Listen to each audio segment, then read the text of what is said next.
Hello, Namaskar. I again welcome you in the lecture series of Crop Production Technology 2, that is Rabi Crops, and this is lecture number 3.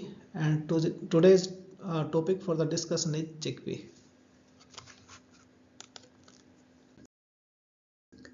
Chickpea, चना, बंगाल ग्राम, सिसर arietinum, ये भारत की तीसरी मुख्य फसल है pulses में, dry beans और dry Ps के बाद।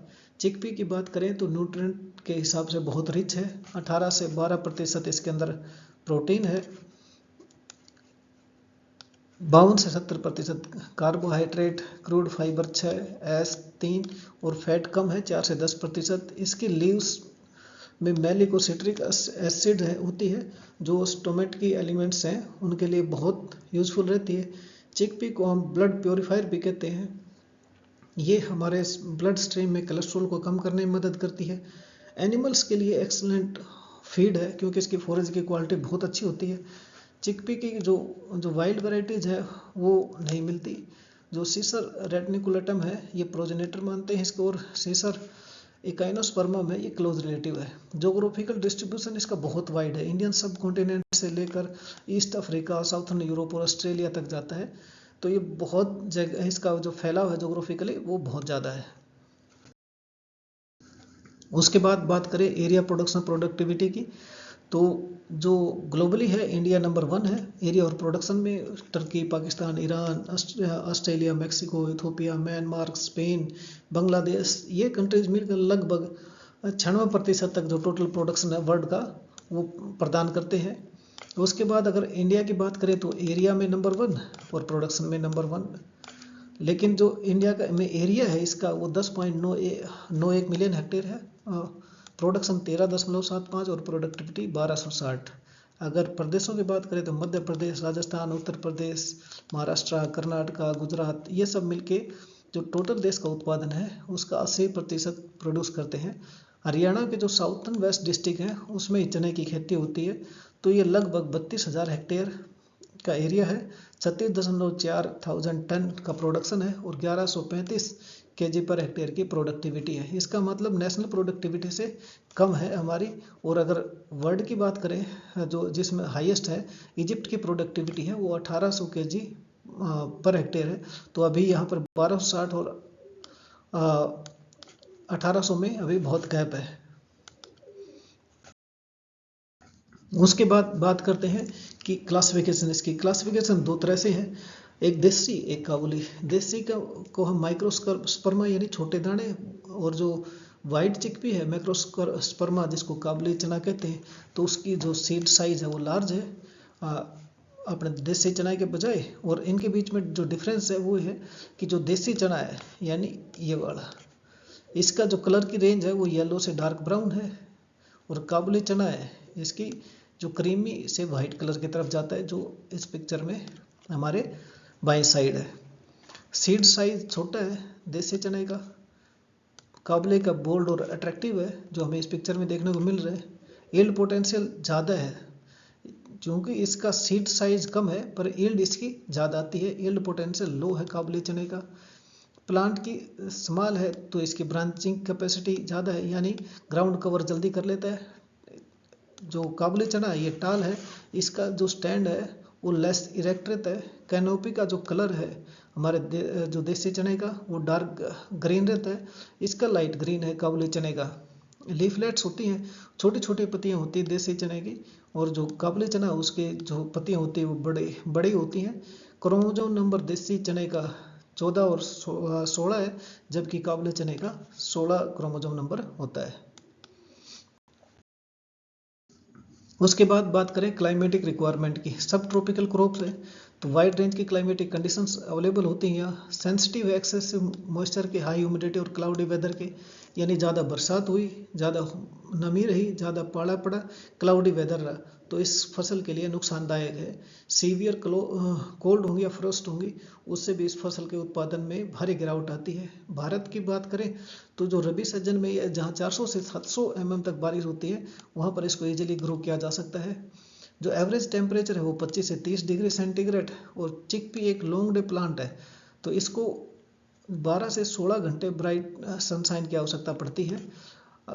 लेकिन इंडिया में 2 इसके एग्रो क्लाइमेटिक रीजन्स है। एक रीजन वो जो कोल्ड विंटर्स का है रबी में नॉर्थ इंडिया में, जिसकी क्रॉप ड्यूरेशन हमारी 160 से 170 दिन है। वहीं पेनिनसुलर इंडिया में जहाँ विंटर वार्म होती है, ये हमें जो हमारा गेम है उसमें भी देखने को मिलेगा अंतर। जहाँ विंटर वार्म होती है वहाँ ड्यूरेशन छोटी हो जाती है 100 से 110 दिन की, और जो ऑप्टिमम टेम्परेचर रेंज है वो 24 से 30 डिग्री का तापमान रहेगा। उस जगह पे चने की खेती अच्छी हो सकती है। सोइल की रिक्वायरमेंट है, ये बहुत सी टाइप के सोइल्स में ग्रो कर सकता है, जिसमें सैंडी लोम सोइल, ब्लैक कॉटन सोइल्स। इन सोइल्स में हमें ड्रेनेज का ध्यान रखना है, क्योंकि हमने ऊपर क्लाइमेटिक कंडीशंस में पढ़ा था कि हाई ह्यूमिडिटी और हाई मॉइस्चर दोनों इस फसल के लिए हानिकारक हैं। तो इसको हमें ऐसे कंडीशन को अवॉइड करना चाहिए। सेंसिटिव टू सैलाइन और सोडिक कंडीशंस, यानी जहाँ पीएच ज़्यादा होगी वहाँ इसको ये सेंसिटिव होती है, वहाँ अच्छे से ग्रो नहीं करती। पीएच रेंज 6 से 9 तक उगाया जा सकता है। चिकपी हाईली सेंसिटिव है एरिएशन से, यानी अगर वाटर लॉगिंग कंडीशन हुई तो क्रॉप को नुकसान होगा। हैवी सॉइल्स में ड्रेनेज जरूरत पड़ेगी। वेल ड्रेन्ड सैंडी, सिल्टोम या डीप सॉइल्स में जो चिकपी के कल्टीवेशन के लिए वो आइडियल है। इंडो गंगेटिक प्लेन्स में ज़्यादा हमें चिकपी की बम्पर पैदावार मिलती है, क्योंकि ये सॉइल्स लोमी है और न्यू सॉइल्स एल्विल सॉइल है, और इनके अंदर ड्रेनेज जो वाटर स्टैग्नेंट है वो कम हो पाता है। तो इन सॉइल्स में चिकपी अच्छे से ग्रो करता है। क्रॉप का रोटेशंस, तो असल में इसको हम सीरियल क्रॉप्स की में रिप्लेस करने की कोशिश करते हैं, ताकि जो सोयल बोर्न डिजीज है उनको अवॉइड किया जा सके।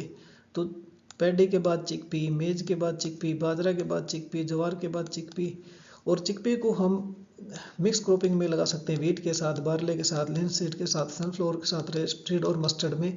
ये जो इंटर क्रॉपिंग है ये हमें राजस्थान में बहुत देखने को मिलती है। फील्ड प्रिपरेशन की बात करें तो रफ लैंड की ज़रूरत पड़ती है, इसको फाइन लैंड की ज़रूरत नहीं पड़ती, जैसे ही हम मस्टर्ड और रेपसीड में ज़रूरत पड़ती है। तो अगर आपको रेजिडुअल सोइल मॉइस्चर पे रेनफेड कंडीशंस में आपको चिकपी को कल्टीवेट करना है, तो एक बात ध्यान रखनी पड़ेगी हमें कि जो मॉइस्चर कंजर्वेशन की जितनी प्रैक्टिसेज हैं वो हम फॉलो करनी पड़ेंगी। जैसे मानसून के समय में डीप प्लोइंग, उसके बाद लाइट हरोइंग, ताकि कैपिलरी एक्शन टूट जाए और फसल को पूरे समय तक, लंबे समय तक वाटर जो है वो स्टोर्ड कंडीशंस में मिले। सोइंग से पहले आप फील्ड की प्रिपरेशन करोगे तो प्लैंकिंग करनी ज़रूरत पड़ती है, ताकि जो मॉइस्चर है, जो बारिश का पानी आएगा, वो इजीली उसको कंजर्व किया जा सके या सेफली ड्रेन किया जा सके।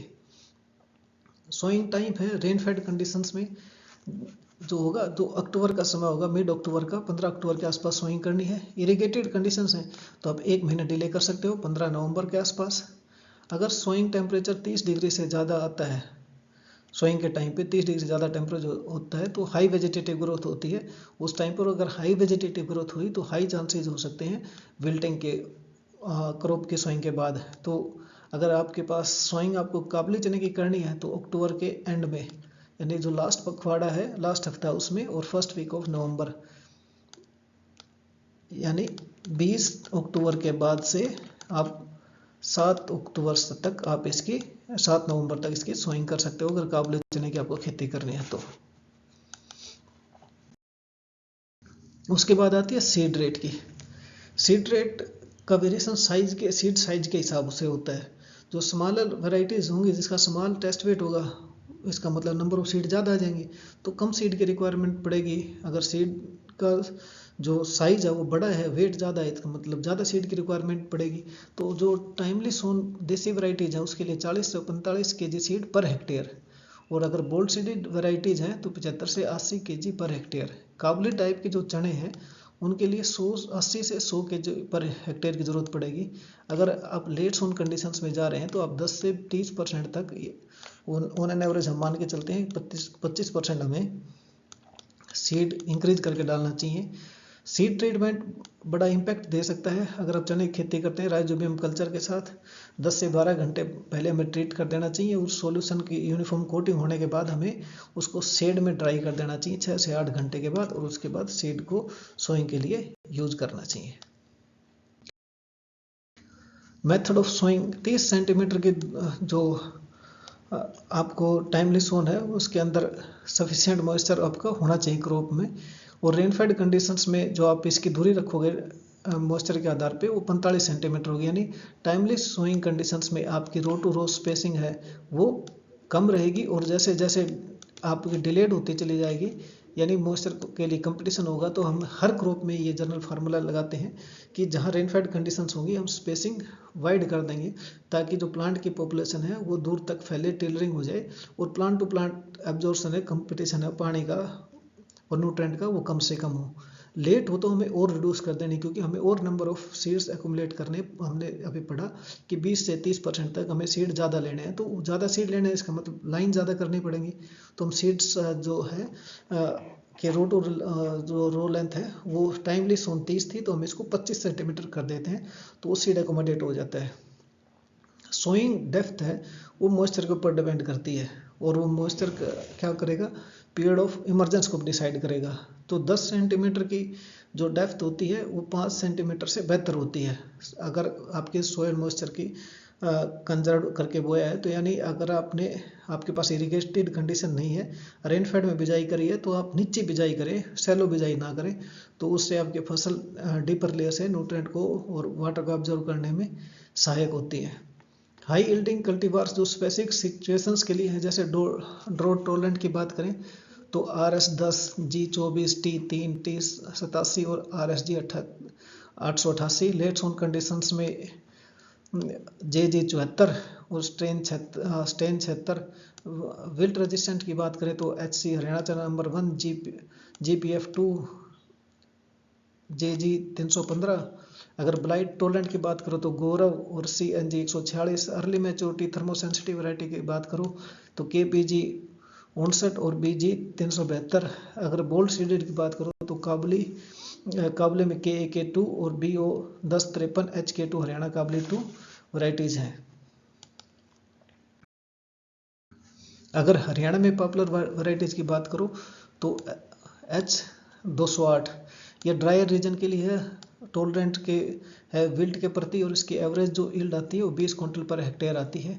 C325 335 ये टॉलरेंट है ब्लाइट के लिए, और ये जो ब्लाइट प्रोन एरिया है उसमें आप इसकी खेती कर सकते हो, और जो ह्यूमिड रीजन है हरियाणा के उसके अंदर सोइंग कर सकते हो।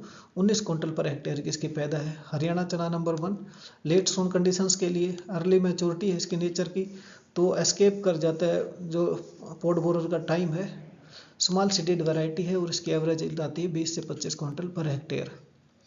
हरियाणा चना 3 रेजिस्टेंट है रूट रोट से, विल्ट से, और मैच्योर हो जाता है 155 दिन में। बोल्डर ग्रेन्स हैं, अर्ली जो नवंबर के इरिगेटेड एरिया में इसकी सोइंग कर सकते हैं, और एवरेज जो पैदावार आती है 20 से 22 क्विंटल पर हेक्टेयर की आती है।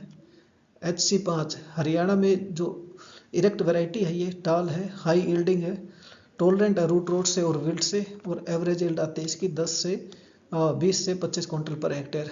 HK1 हरियाणा काबुली मीडियम हाइट का है, प्रोफ्यूज ब्रांचिंग है, पोर्डिंग बेस्ट आती है इसमें, तो 20 से 23 क्विंटल पर हेक्टेयर की पैदा दे देती है, और रेजिस्टेंट है ये ब्लाइट से और विल्ट डिजीज से। HK2 की बात करें काबुली में, ये भी वाइट सीटेड वैरायटी है, टॉलरेंट है विल्ट से, 142 दिन में पक के तैयार हो जाती है, और 17.5 से 20 क्विंटल पर हेक्टेयर की ये पैदा देने में सक्षम है। उसके बाद बात करें फर्टिलाइजर मैनेजमेंट की, तो इसकी जड़ों में गांठ होती है, हमने राइजोबियम से इसका ट्रीटमेंट भी कर दिया, तो ये खुद नाइट्रोजन का निर्माण कर लेती है, तो नाइट्रोजन की ज़्यादा ज़रूरत नहीं पड़ती। तो चिकपी के लिए 15 से 20 kg नाइट्रोजन, 40 से 60 kg P2O5 और 20 kg K2O पर हेक्टेयर की ज़रूरत पड़ती है।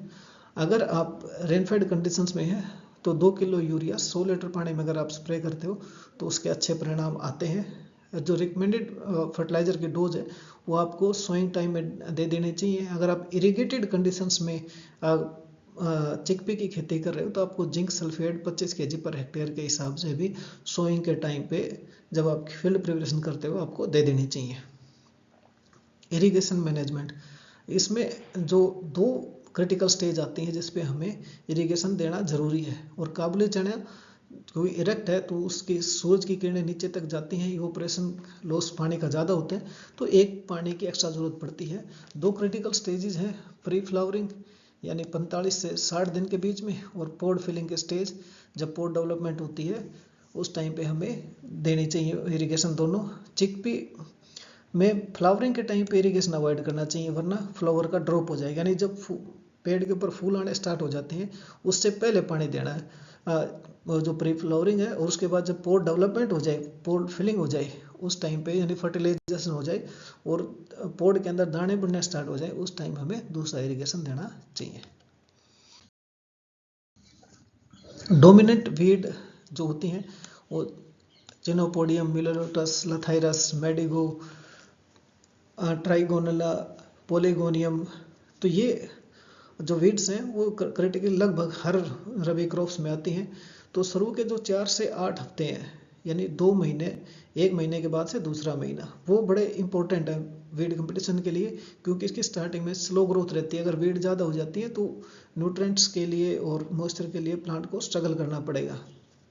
तो पहली वीडिंग हमें 25 से 30 दिन में और दूसरी हमें 45 से 50 दिन के अंदर अगर वीड मैनेजमेंट करते हैं मैनुअल या मैकेनिकल मेथड से, तो अच्छा वीड का कंट्रोल हो जाता है और क्रॉप को फ़ायदा होता है। क्योंकि कल्टीवेशन करोगे मैकेनिकली या टूल्स के द्वारा, मैनुअल, तो उससे कैपिलरी ट्यूब्स टूटेंगे, वाटर का कंजर्वेशन होगा। अगर आप जाते हो केमिकल ट्रीटमेंट पे तो प्री स्वाइंग फ्लू क्लोरोलिन की एप्लीकेशन कर सकते हो 1 kg एक्टिव इंग्रेडिएंट 1 होइंग के साथ 45 दिन बाद, या फिर आप पेंडिमेथलिन जिसको स्टोम भी कहते हैं 1 kg active ingredient per hectare के हिसाब से प्री इमरजेंसी इसकी एप्लीकेशन कर सकते हो। यानी आपने सोइंग कर दी और उसके बाद आपने इसकी एप्लीकेशन कर दी और 45 दिन बाद एक बार आप क्या कर दो, हैंड वीडिंग कर दो, तो आप एफिशिएंट है आपके लिए या सफिशिएंट है आपके लिए वीड कंट्रोल में करना चिकपी में। निपिंग का मतलब है जब चने की ऊपर का जो पोर्शन है उसको हटा देते हैं, तो ये क्या कर देते हैं, क्रॉप की एपिकल बड हटा देते हैं। उससे क्या होगा, प्लांट की वेजिटेटिव जो ग्रोथ है, एक्सेसिव ग्रोथ, वो रुक जाएगी और लेटरल ब्रांचिंग बढ़ेगी। जितनी लेटरल ब्रांचिंग बढ़ेंगी उतने ही फूल ज़्यादा आएंगे, जितने फूल ज़्यादा होंगे उतने पोट्स ज़्यादा बढ़ेंगे, और जितने पोट बढ़े तो ईल्ड पर प्लांट बढ़ेगी और ultimately yield per unit area increase हो जाएगी। तो निपिंग का बड़ा इंपॉर्टेंट रोल है चने की खेती में।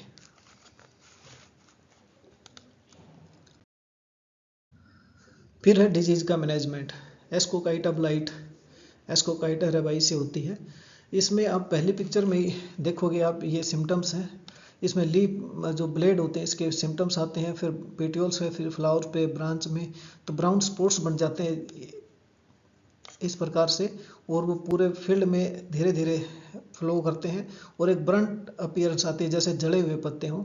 इसके लिए आप क्या कर सकते हैं, 2.5 ग्राम पर केजी सीड के हिसाब से आप सीड का ट्रीटमेंट कर सकते हैं, या डाइएथेन M45 का 2% के हिसाब से आप स्प्रे कर सकते हैं। जो डिजीज प्लांट लगे उनके डेब्रिस को आप बर्न कर दे, डीप प्लोइंग कर दे समर में और क्रॉप का रोटेशन कर दे। इस तरीके से आप इस बीमारी से, एस्कोकाइटा ब्लाइट से निजात पा सकते हो।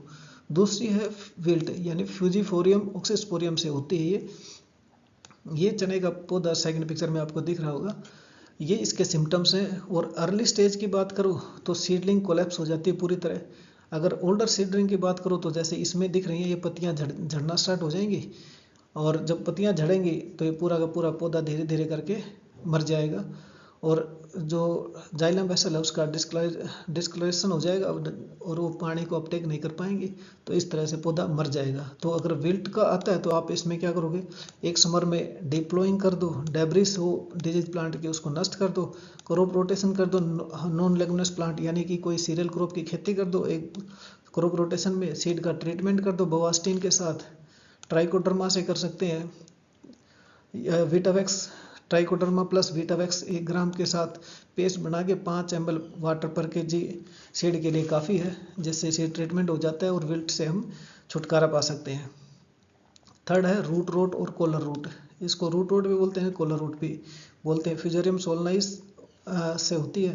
तो ये आपको डिजीज के सिम्टम इस फसल में देखेंगे। इसमें सिम्टम्स क्या होता है, जैसे पौधे के ऊपर इसके सिम्टम्स नजर आएंगे, कंप्लीट विल्टिंग हो जाएगी प्लांट की।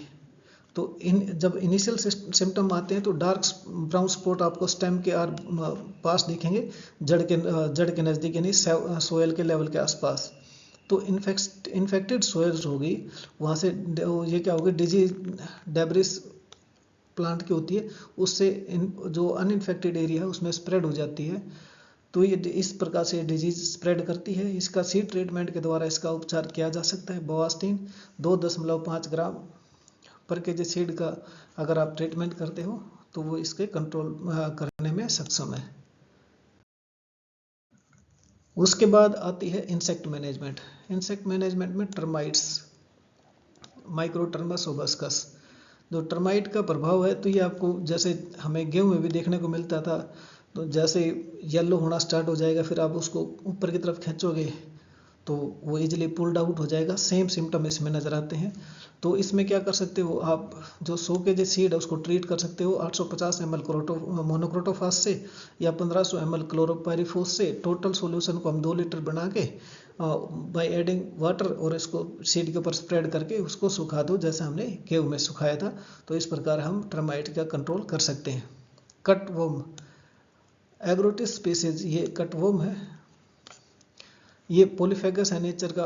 ये जो स्टेम की को कट कर देता है और या ब्रांचेज जो ग्रोइंग होती है उनको काट देता है। तो इस प्रकार ये फसल की ब्रांचिंग को नुकसान करता है। इसका कंट्रोल कर सकते हैं हम 200 ml फेनोल्फ्रेट 20 cc या साइपरमेथ्रिन 125 ml 25 cc का स्प्रे कर सकते हैं 500 लीटर में पर हेक्टेयर के हिसाब से। फिर आता है पॉड बोरर। इसने बोर कर दिया पॉड के अंदर, हमें ये दिख रहा है। तो ये पेस्ट क्या होता है, ग्रीनिश और येलोइश कलर का होता है अपीयरेंस में।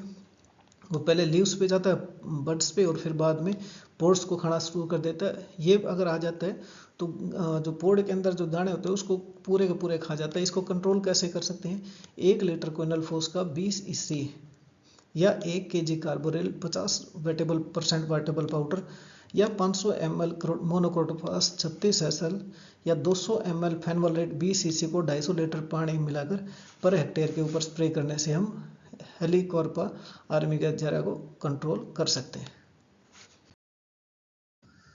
कुछ तो बात है तेरा साथ होने में, पड़ी रहती हैं वरना खुशियाँ किसी कोने में।